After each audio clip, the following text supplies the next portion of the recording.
So since other American sports don't have an open system with promotion and relegation, why is this open system critical for USA soccer? And the difference comes down to a few things. First of all, soccer is a global sport in comparison with the U.S. sports, baseball, basketball, American football.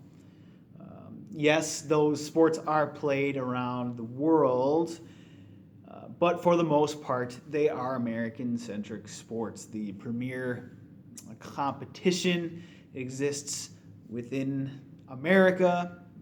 The best talent tends to filter its way to these American leagues, the American competition.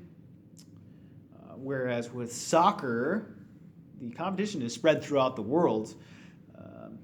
Yes, the better clubs are in Europe and South America for the most part, but there are still good soccer clubs throughout the world that ultimately compete for the spoils of global soccer, be it players, financial reward trophies, what have you.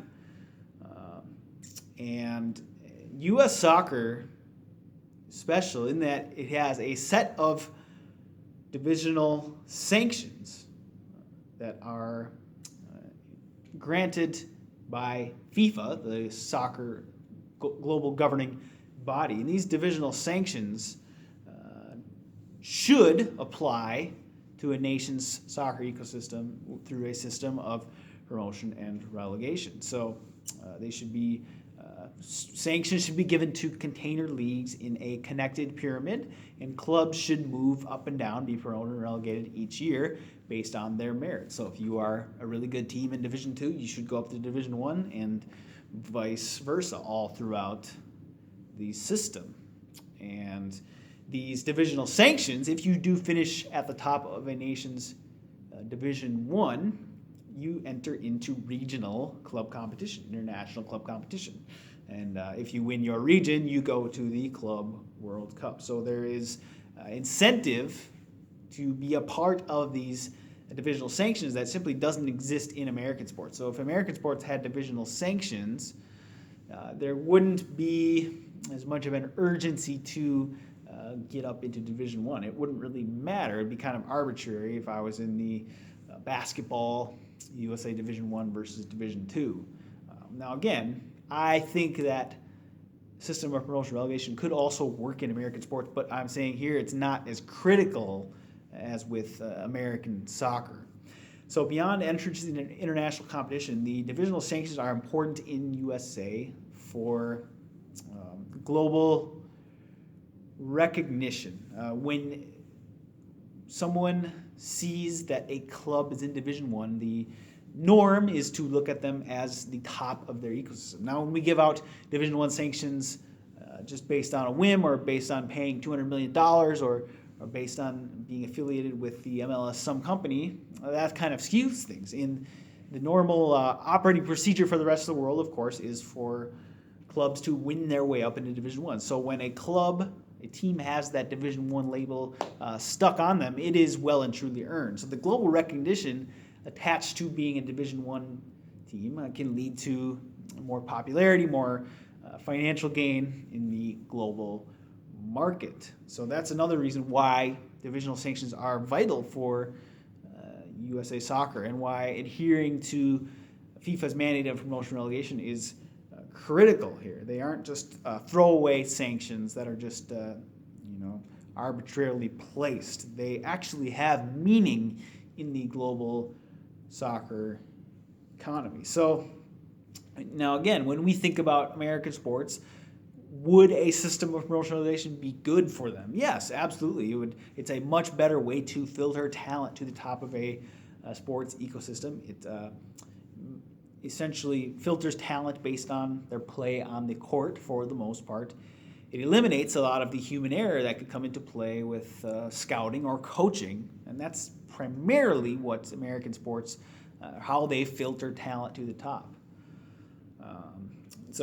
Yeah, there are probably a lot of players in the U.S. sports that are missed simply because there is no merit-based, on-court, on-field promotion relegation system in place. But when we look at American soccer, it is unique because it exists in this global landscape where Division I sanctions were making it to the top of a nation's footballing pyramid equals entrance into regional and global club competition, and also that notoriety that comes with the norm of being a Division I club or team in the eyes of the world. So it's super critical that we remember that whoever holds the Division I sanction in America really has the power. And right now MLS has this exclusive control over the USA Soccer Division I sanction, so no one else has a chance to knock them off that perch.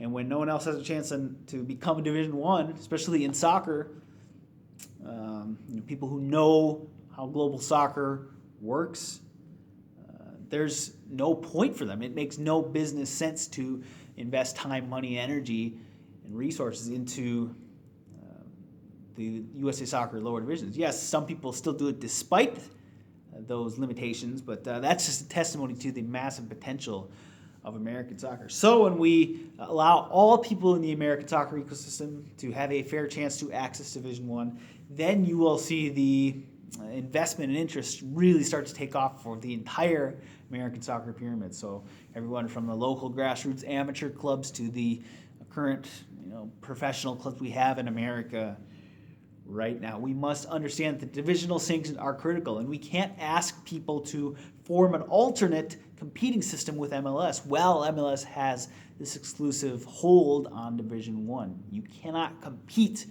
with the key holders of a nation's Division I sanction under FIFA. I always say, hey, if MLS wants to be a league that's immune from the risk of relegation, sure, go ahead, operate on your own without Division I. The rest of us will do a normal soccer pyramid with the FIFA divisional sanctions, and you go operate MLS like an NFL or NBA league without any divisional sanction. So I think that could work, but MLS, really what we're looking at here is a league concept that is using the USA Soccer Division I sanction and the demand for that as a crutch for really a failing product. No one wants franchise soccer. We want real club soccer that's open to all. So in summary, yes, promotion relegation could work for all U.S. sports leagues, but it's extra critical in soccer, in USA Soccer,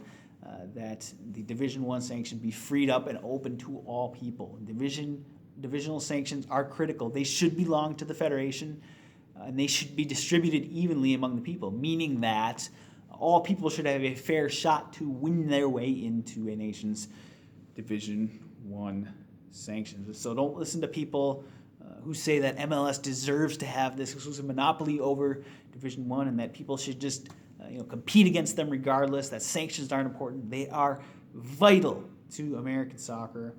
And when we cut off 99% of the ecosystem from Division I, well, it's no wonder we see so much